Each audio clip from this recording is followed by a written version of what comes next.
Bearcat Blitz on the Believe Network. I'm your host, Russ Heltman, right here on wherever you're finding us. Podcast platforms, Bally Sports Ohio, YouTube, Talking Cats with Russ Heltman. You, of course, can catch us on Bally Sports, as I mentioned, throughout the weekends of Bearcat football games and throughout the fall as well, and also on podcast platforms, Apple, Spotify, just wherever, Google. What do we got? We got Stitcher as well, Amazon, all over the place. Dom, as I welcome in my co-host, Dominic Goodman, former UC wide receiver. Got a very fun show for you guys today. Picking up the pieces on Tuesday. We did that. We picked up the pieces from the Miami game. You're moving on. The team is moving on. They had a good week of practice, good hard week out there at Nippert Stadium, and they're ready for what could possibly be, Dom, you could argue, the toughest test to come to this stadium in the past decade. This is the number one EPA offense, expected points added per play offense in the country. They're the most efficient offense in the country. They're winning their games this season by 47 points per game, and it's a team by the name of the Oklahoma Sooners. Big noon kickoff in town. The Fox set getting set up out there on campus, Dom. This is going to be a really fun one. And on top of that, to close the show, back half of it, we're going to have UC guard Luke Kandra in for a discussion. He's played pretty well so far this year, has gotten accustomed well to the change from Louisville to UC. Hasn't been a huge change for him in terms of system. It's been a good change for the Bearcats rushing attack, which is one of the most efficient in the country, and is going to have to show up on Saturday after being a little lackluster in 2022. Dom, welcome in, my man. We are here for the back half of Oklahoma week, getting set for kickoff, big noontime in just a couple of days, couple hours, depending on when you're listening to this or watching this. Yeah, it's exciting, especially having a good week of practice, getting that out there system for us with last week. Just getting ready for Oklahoma is a big game. It's a big test for them. Can change things around and also put eyes back on them. So this is a true test, and we're gonna see what happens this week. Cannot wait to see how this one plays out. We UC as a 14.5-point underdog in this one. It's moved a half point, Dominic, towards the Sooners. So bettors liking what Oklahoma brings to the table. And let's go ahead and compare these teams real quick in a quick rundown. Red zone efficiency.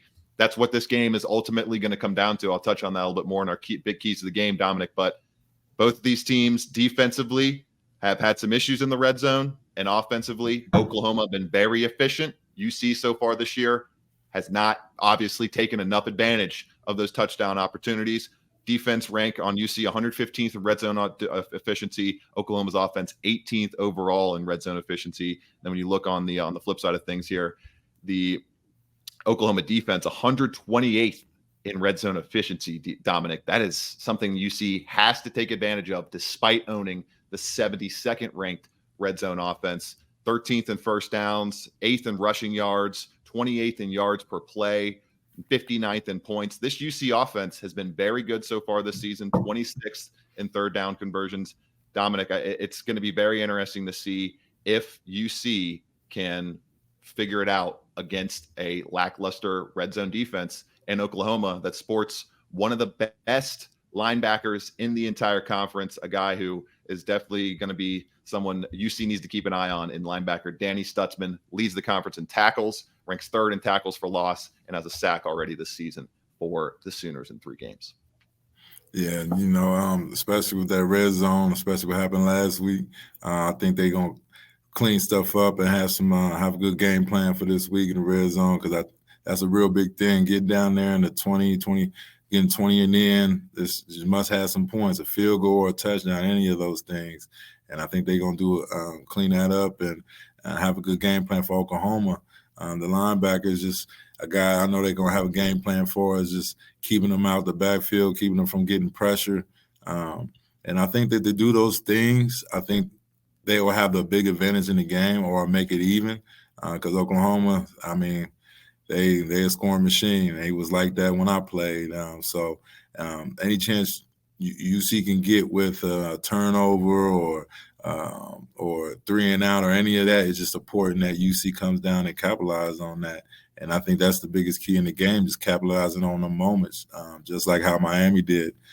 Just capitalizing on the moments is the biggest part of the game this week. No doubt. When you look at this team, Oklahoma, 55.7 points per game, third in the country.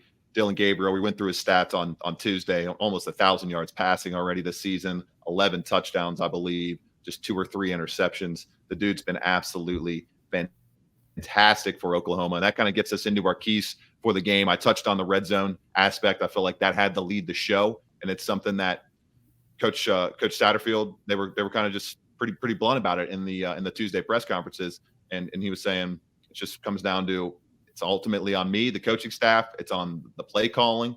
It's on kind of the personnel. He also mentioned that as well. And the fact that just Miami was able to get a hat on a hat and get a lot of one-on-one situations down there. And they were able to win those battles. That cannot happen if UC wants to stay in this game or ultimately pull the upset at the plus 450 underdog across most betting lines. Your top key to the game for UC to be able to not only stay within the 14.5 points, but pull off one of the bigger upsets at home in recent memory. Keeping Oklahoma's offense off the field, it just can't be one of them. Can't be a shootout. You can't make it a shootout. Offense got to do a good job running the ball, balancing it out, running and throwing, just draining that clock down. Time of possession will be big and key, and just winning that turnover battle. If UC can come with some turnovers and then offense come on the field and capitalize, I think they have a good chance. They just got to keep that Oklahoma offense off the field and can't afford any 3 and outs. So that's the biggest part of the game to me.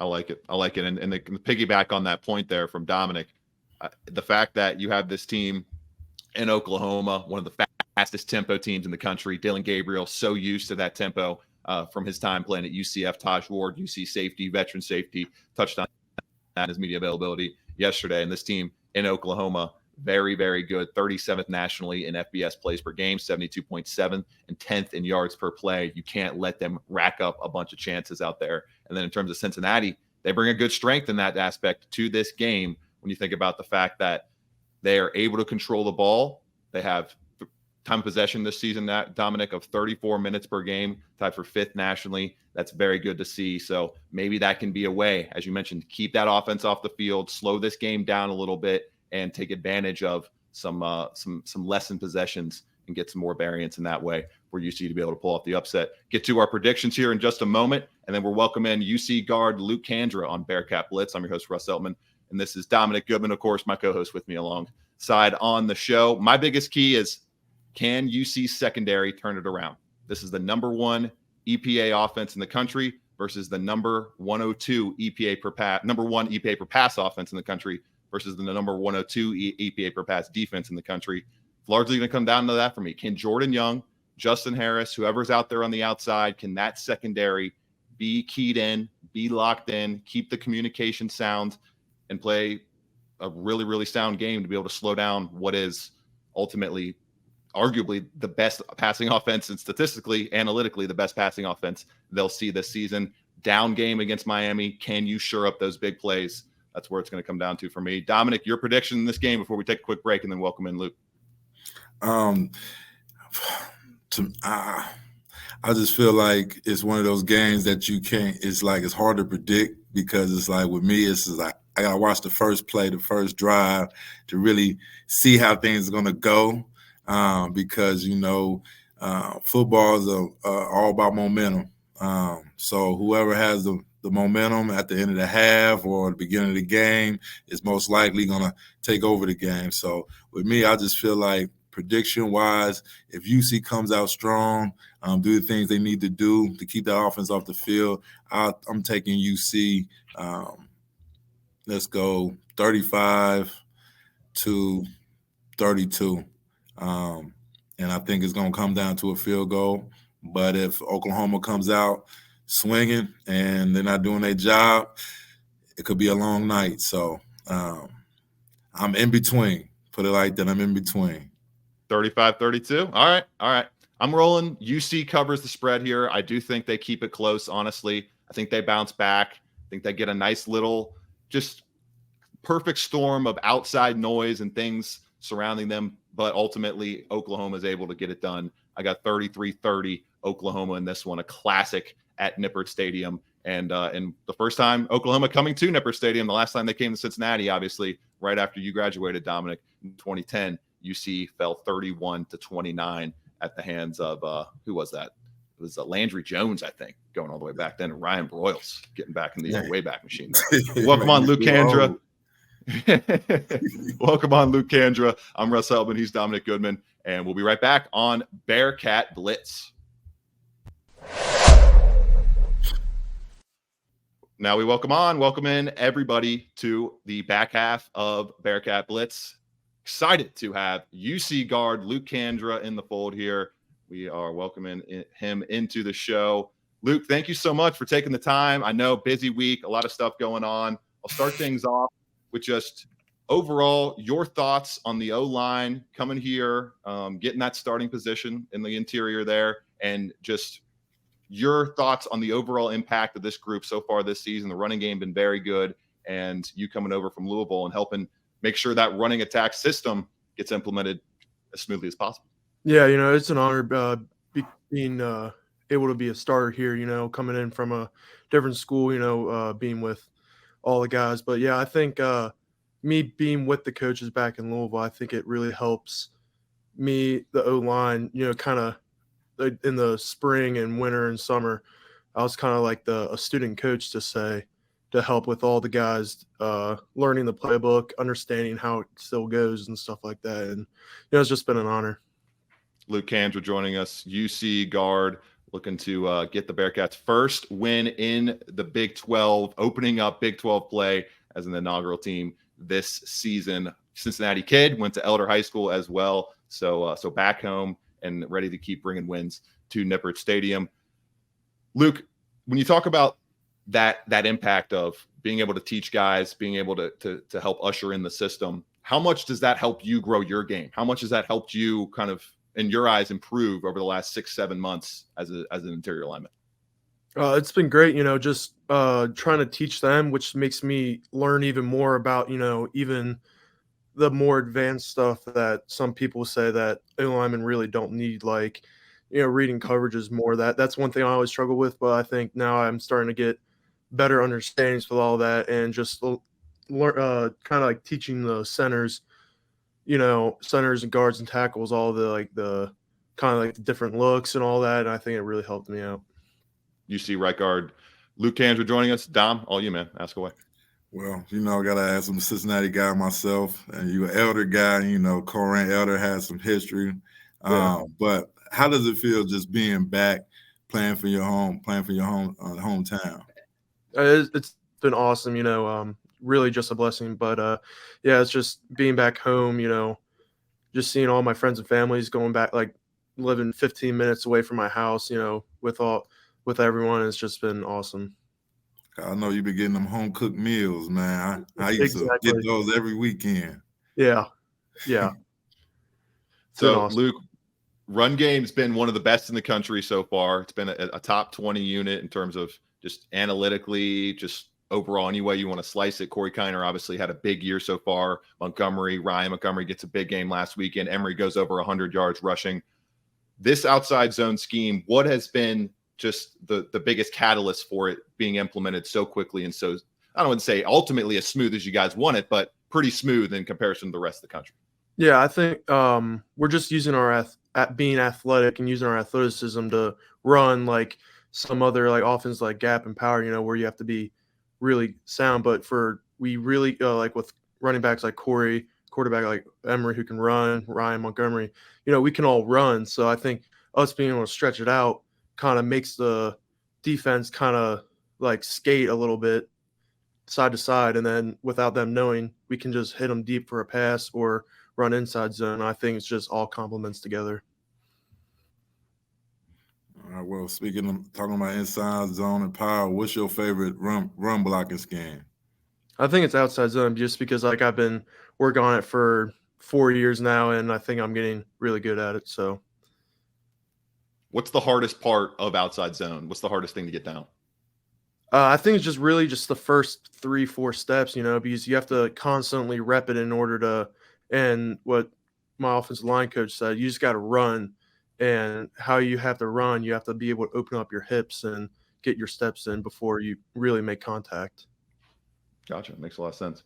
So obviously, Luke, there were some issues last week in the tight red zone. with the rushing attack. When you guys assessed everything, what was the ultimate crux of that issue that you guys were able to figure out and mine out?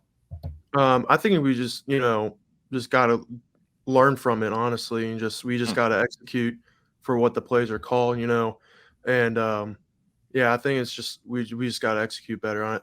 I know we had a really good week of practice. We were feeling good about everything. It's just that we just couldn't get it done, and we're working on it really hard this week, and I think we're going to get it done this week. Love it. Dom? Far as do you see like the difference in far as just being at Louisville and being at UC? Is there like a difference in between far as like the camaraderie and the fans and all them things? Yeah, I think it's just a different group of guys in the locker room. I think that's really the biggest thing. But all respect to my teammates back at Louisville, those are awesome guys. There's amazing people here at UC, and what's really cool here is that you get to see other sports too, because we don't have a football only facility, and I think that's also one of the biggest really cool things here is that we get to see other sports interact with each other too. Luke Kandra, UC right guard, joining us this week on Bearcat Blitz. I'm your host, Russ Heltman. He is Dominic Goodman. Catch the show wherever you get your podcasts. You can catch it on YouTube, Talking Cats with Russ Heltman, and also on Bally Sports Ohio throughout game day weekends and fall weekends in the city of Cincinnati. So, Luke, Cincinnati sports, there's a lot of excitement right now. Reds in a playoff race. You guys opening up the Big 12 this weekend. I mean, the Reds are going to be in the thick of things. You guys in the thick of things. Cincinnati Bengals, obviously, with the whiteout game and Monday Night Football coming to town. It feels like kind of a culminating weekend for Cincinnati sports, and you're a guy that returned to Cincinnati, his hometown, to kind of be a part of all this. What does it all mean to you, and what does it all feel like to be a part of that big wave of excitement across the city? It's awesome, just having everyone in support for the city. It's just really an awesome thing because, I can think about early 2000s when, the Bengals weren't too good and then the Reds weren't too good. So, really the only thing going was just UC. And, it's just been awesome having the entire city unite together. Do you are you a big fan of all the city teams? Do you try to go to as many games or support it as much as possible? I personally haven't been to I've been to one Bengals game, and that was electric. But I've been to Reds games all my life, and I even told my teammates just randomly, I was like, huge game for Reds last night, but sadly they fell. But it was just I'm really big in the Reds too. And then your relationship to UC before committing to Louisville, what was that like? And was that kind of a catalyst? Did that play a role at all in wanting to come back here, or was it more so a higher percentage, obviously, or was it almost 100% being able to be with the same staff and being able to go home at the same time? I think it's a little bit of both, really big thing, Coach Sack coming over here. But, I always thought, if I ever did transfer away from Louisville, it's going to be back here.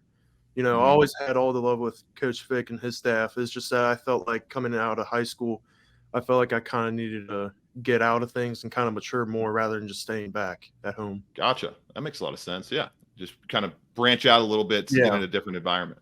Makes sense. Dom? Oh, man.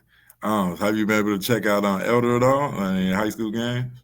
Yeah, I watch every Friday night on their live stream. It's it's been awesome. Even back at Louisville. Do you think they got a shot at state? I think so. They got a good squad right now. So they've been playing really well. Yeah, I've been checking them out. Yeah. So the relationship with Elder, do you have a strong tie with those teams? Do you guys ever go back for camps or anything in the summer? Do you try to get back at all, or is it kind of just it's everything's such a whirlwind being a college athlete? It's tough to kind of give back as much as you like. Yeah, it's tough. Over during our breaks, that's where I lift. I go back to Elder to lift, to run. I still have good contact with coaches, the strength coach there. But it's by the time they start doing football stuff, we're doing football stuff in camp and then games. Like I know during my bye week, I'll most likely be going to the game. But on Friday nights we're in hotels and we can't really get out. But I still watch the games. But if I had a chance, afterwards, really do want to come back. So.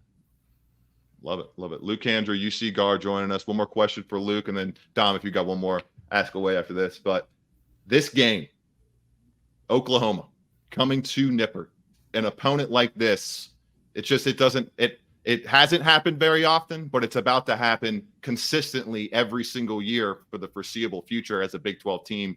Where does this game rank on your excitement level? And I'm very interested to hear this question because you're a guy who's played in the ACC and played in big games like this before in big environments. Where does this rank on your excitement level? Is it in the top 5? Is there a clear ranking for you? How do you see it? I think it's definitely top 5 because, it's Oklahoma, just the name itself and the fact that it's my really just being back here at UC, just all the excitement, every single game for me wearing the uniform has just been awesome, excited. But, I think it's up there because, on all those big games in the ACC, like last year we played number 10 Wake Forest. I was actually hurt, so I didn't play. I was super excited for the guys, all the win. But this is definitely top 5 for me. Dom, any more? So as far as like what is your like mental focus? What is your mind frame coming into a game like that? My mindset, it's just like, for me personally, it's a huge game, but I think it just as my preparation, just as any other game, no, nothing, you can't be too high, but you can't be too low, just like you just got to keep cool and keep doing what you're doing, rely on your practice, your technique, and all that. UC guard Luke Kandra. Luke, good luck the rest of the season, man. Good luck this weekend. Thank you so much for the time. I know it's a busy schedule. We appreciate you coming on Bearcat Blitz. Thank you. Appreciate it, man. Luke Kandra, good stuff there, Dominic, from Luke. He was very gracious with his time, and glad to have him on. Very, very thankful for him taking the time, and of course the UC media team for putting it all together. Thanks to them as well. Dominic, we're about to sign off here. Running out of time. Real quick, our predictions for this weekend. I got 33-30. You got 35-32, correct, UC? Correct. All right, man. It's going to be a fun one. Cannot wait to see how this plays out. I got a feeling. I do have a strong feeling they're going to be able to keep it relatively close. I don't know about as close as Dom and I's prediction, but it is the Nip. Oklahoma's never been to Nippert. It is a big, big game. Very, very excited to see all the fans out there and see the fanfare, the band run on the field, the team run out under the fire, all that good stuff. It's going to be very cool, Dom. I know you're excited to be there and see it. I'm excited to be there. We'll see how it all plays out this weekend and cover it and hopefully not pick up the pieces for Bearcats fans. They'll hopefully pick up the pieces for a win. We'll see how that all plays out on Bearcat Blitz this next week right here on the Believe Network. Thanks, everybody. Have a fun and exciting game day weekend.